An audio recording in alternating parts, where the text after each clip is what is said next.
ఉంటే దేవతలు పలికెదరుగాక అంది. వాయుదేవుడు వచ్చి నిజం చెప్పాడు. ఆమె నీకోసమే ద్వితీయ స్వయంవరం ప్రకటించిందని. వెంటనే కర్కోటకుడిని తలుచుకున్నాడు, దివ్యవస్త్రం వచ్చింది, కప్పుకున్నాడు, నలుడైపోయాడు. నలుడైపోగానే దమయంతిని స్వీకరించాడు, చాలా సంతోషించాడు. మళ్ళీ తన రాజ్యానికి వెళ్ళాడు. దయాదిని పిలిచాడు. ఈసారి గెలిస్తే దమయంతి నీది, ఈసారి గెలిస్తే రాజ్యం నాది అన్నాడు. ఎందుకని ఈసారి కలిపురుషుడు తనలో లేడిక, తనది గెలుపు, ధర్మం తనది కనుక. ఎక్కడ ధర్మం ఉందో అక్కడ గెలుపు. పాచికలు వేశాడు. వెయ్యగానే నలుడు గెలిచాడు. దాయాది వెళ్ళిపోయాడు. రాజ్యంతో తొలతూగాడు. అప్పుడు కలిపురుషుడు వరమిచ్చాడు. మహారాజా, నలమహారాజా, నీ యొక్క కథని ఎప్పుడైనా ఎక్కడైనా విహంగ వీక్షణంగా పద్యాలు శ్లోకాలు లేకుండా చిన్న కథగా ఒకసారి చెప్పుకున్నా సరే ఇక కలిపురుషుడు ప్రవేశించాడు.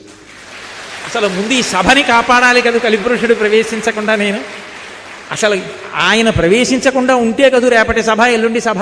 అందుకని నేను ఇవాళ ఈ కథ చెప్పవలసి వచ్చింది. అందుకని నలోపాఖ్యానాన్ని వినాలి, లేదా విహంగ వీక్షణంగా స్మరించాలి. ఇది కూడా చెయ్యలేకపోతే నేను ఒక వరం ఇస్తున్నాను లోకానికి.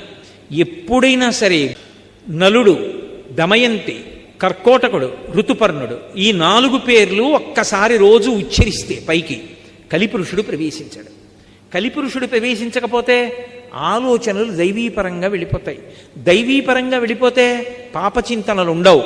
అందుకని పాపచింతనల నుండి బయటపడడానికి, కలిపురుషుడి నుంచి వినిర్ముక్తుడు కావడానికి తప్పకుండా అందరూ స్మరించవలసినవి 4 పేర్లు, అందరూ చదవవలసినది నలోపాఖ్యానమని ఇతిహాసము, పంచమవేదమని వ్యాసభగవానుడు లోకం కోసం ఇచ్చినటువంటి పరమాద్భుతమైనటువంటి భారతంలో ఆరణ్య పర్వంలో ధర్మరాజు గారితో బృహదశ్వుడు చెప్పి, అంత గొప్పదయా అక్షహృదయం అన్న విద్య నీకు కూడా ఉపదేశం చేస్తున్నాను, నువ్వు ఎదర రాజ్యాన్ని పొందుతావు అన్నాడు.